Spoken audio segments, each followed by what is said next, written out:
તો બનાસકાંઠામાં વાવ બેઠકની પેટા ચૂંટણીમાં જીતને લઈને અલ્પેશ ઠાકોરે નિવેદન આપ્યું છે કે ભાજપ ધારાસભ્ય અલ્પેશ ઠાકોરે કહ્યું કે નકારાત્મક રાજનીતિની હાર થઈ છે। કોંગ્રેસ પર નિશાન સાધતા અલ્પેશ ઠાકોરે કહ્યું કે મેં જ્યારે રાધનપુરની ચૂંટણી લડી હતી ત્યારે થોડા મતોથી મને હરાવ્યો હતો। ચૂંટણી વાવમાં હતી અને મારા વિરુદ્ધ પણ પ્રચાર કરાયો। હું વાવ વિસ્તારમાં જઈ ન શકું તેવા પ્રયાસો કરવામાં આવ્યા। ઠાકોર સમાજે આજે એક તરફી મતદાન કરી વિરોધીઓને જડબાતોડ જવાબ આપ્યો છે।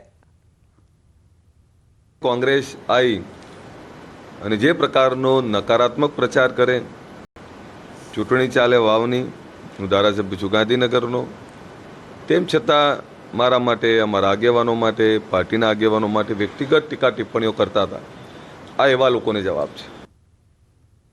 તો વાવમાં ભાજપની જીત બાદ પૂર્વ ડેપ્યુટી સીએમ નીતિન પટેલે પ્રતિક્રિયા આપી છે। કહ્યું છે કે કોંગ્રેસ પાર્ટીએ ખૂબ જોર લગાવ્યું હતું પરંતુ તેમના બધાના હાથ નીચે પડી ગયા। શરૂઆતમાં કોંગ્રેસ આગળ હતું પરંતુ અમને વિશ્વાસ હતો કે પાછળથી અમે આગળ નીકળી જશું। મતદારોએ ભાજપને ખૂબ સમર્થન આપ્યું અને મતદારોએ ભાજપને જ્વલંત વિજય અપાવ્યો છે।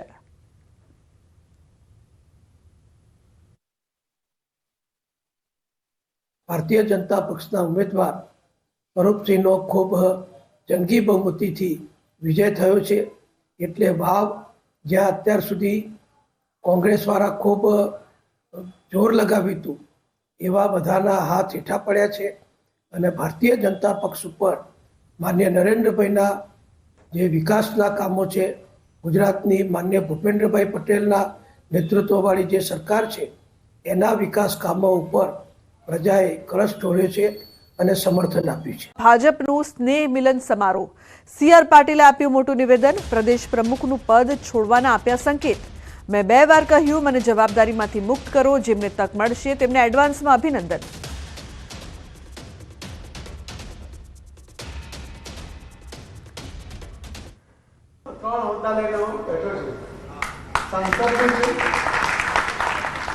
सांसद छू એટલે કેબિનેટ મિનિસ્ટર પણ છું અને પ્રદેશનો અધ્યક્ષ પણ છું। હું પોતે મેં 2 વાર રજૂઆત કરી છે કે કોઈને જવાબદારી સોંપવી જોઈએ, પણ હવે મને લાગે છે કે ઝડપમાં આપણે નિર્ણય તરફ જઈ રહ્યા છે। ઘણા બધા નવા સંગઠનની શરૂઆત કરવાની સૂચના અમને ગઈકાલથી મળી છે। એટલે નવી જવાબદારી સાથે નવા યુવાનો સાથે આપણે આગળ વધવાના છીએ। જેમને નવી તક મળશે એમને એડવાન્સમાં અભિનંદન। તો વાવ પેટા ચૂંટણીના અપક્ષ ઉમેદવારને જવાબ, માવજી પટેલને આપ્યો સણસણતો જવાબ। માવજીભાઈને પાટીલનો પાવર ઉતારવો હતો, આ મારો પાવર નથી, કાર્યકરોનો પાવર છે। વાવમાં એક અપક્ષ ઉમેદવાર ભારતીય જનતા પાર્ટીમાંથી કોંગ્રેસે પ્લાનિંગ કરીને પ્રી પાર્ટીશન કરી નાખ્યું અને એક માવજીભાઈ પટેલને ઉમેદવાર તરીકે ઊભા રાખી દીધા। એ માવજીભાઈ એમ કહ્યું કે મારે પાર્ટીનો પાવર ઉતારવો છે।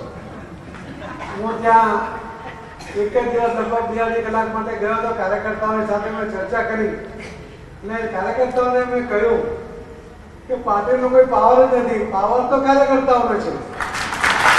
પાવર તો ભારતીય જનતા પાર્ટીના કાર્યકર્તાઓનો છે। હવે આ પાવર કોનો છે અને એનો સાથ કોને ચખાડવાનો છે તમે નક્કી કરી લો। તો બનાસકાંઠામાં વાવ બેઠકની પેટા ચૂંટણીમાં જીતને લઈને અલ્પેશ ઠાકોરે નિવેદન આપ્યું છે કે ભાજપ ધારાસભ્ય અલ્પેશ ઠાકોરે કહ્યું કે નકારાત્મક રાજનીતિની હાર થઈ છે। કોંગ્રેસ પર નિશાન સાધતા અલ્પેશ ઠાકોરે કહ્યું કે મેં જ્યારે રાધનપુરની ચૂંટણી લડી હતી ત્યારે થોડા મતોથી મને હરાવ્યો હતો। ચૂંટણી વાવમાં હતી અને મારા વિરુદ્ધ પણ પ્રચાર કરાયો।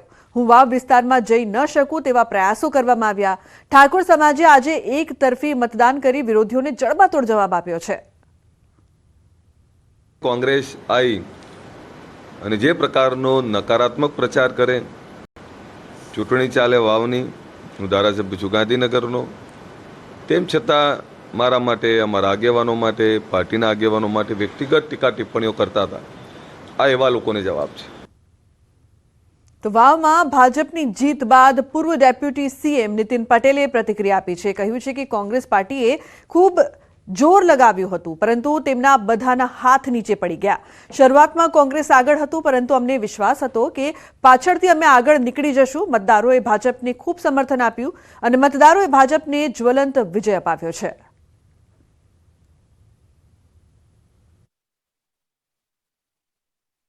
ભારતીય જનતા પક્ષના ઉમેદવાર સ્વરૂપસિંહનો ખૂબ જંગી બહુમતીથી વિજય થયો છે. એટલે વાવ જ્યાં અત્યાર સુધી કોંગ્રેસવાળા ખૂબ જોર લગાવ્યું હતું એવા બધાના હાથ હેઠા પડ્યા છે અને ભારતીય જનતા પક્ષ ઉપર માન્ય નરેન્દ્રભાઈના જે વિકાસના કામો છે, ગુજરાતની માન્ય ભૂપેન્દ્રભાઈ પટેલના નેતૃત્વવાળી જે સરકાર છે એના વિકાસ કામો ઉપર પ્રજાએ કળશ ઢોળ્યો છે અને સમર્થન આપ્યું છે. કાર્યાલયની બહાર લાગ્યા ભરતસિંહના પોસ્ટર. ભરતસિંહના જન્મદિવસ અગાઉ પોસ્ટર લગાવવામાં આવ્યા છે. પોસ્ટરના ઉપયોગ થયેલા શબ્દ બન્યા છે ચર્ચાનો વિષય. તો સ્વર્ણિમ યુગનું થશે કમબેક, ગુજરાત કરશે કમબેક. કમબેક શબ્દથી ઊભી થઈ છે રાજકીય ચર્ચા. તો ભરતસિંહ સોલંકીના જન્મદિવસને જન યોદ્ધા દિવસ ગણાવ્યો. સંવાદદાતા પ્રણવ લાઈવ જોડાયા છે વધુ માહિતી આપવા માટે. પ્રણવ, જે પ્રકારથી ચર્ચાઓ થઈ રહી છે, પોસ્ટર્સ જાગ્યા છે કે ભરતસિંહ પાછા રાજનીતિમાં સક્રિય થશે, શું અપડેટ છે આપની પાસે પ્રણવ?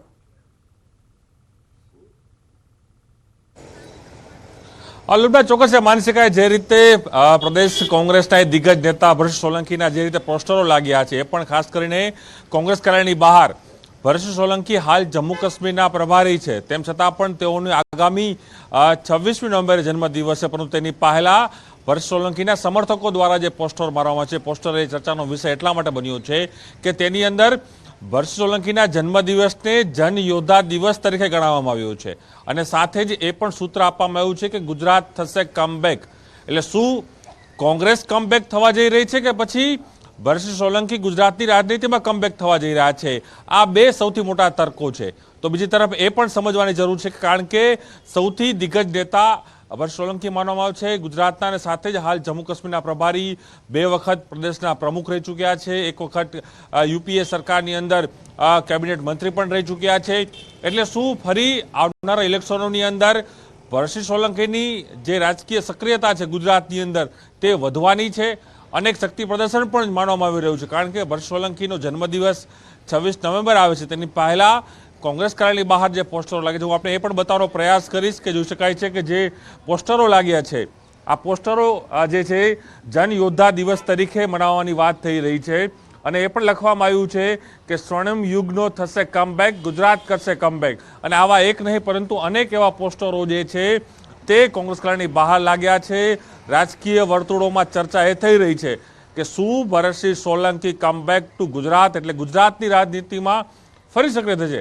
એક દિગ્ગજ નેતા છે, પૂર્વ કેન્દ્રીય મંત્રી છે, પૂર્વ 2 વખત પ્રદેશના પ્રમુખ રહી ચૂક્યા છે. શું ફરી પ્રદેશના પ્રમુખ બનવા જઈ રહ્યા છે?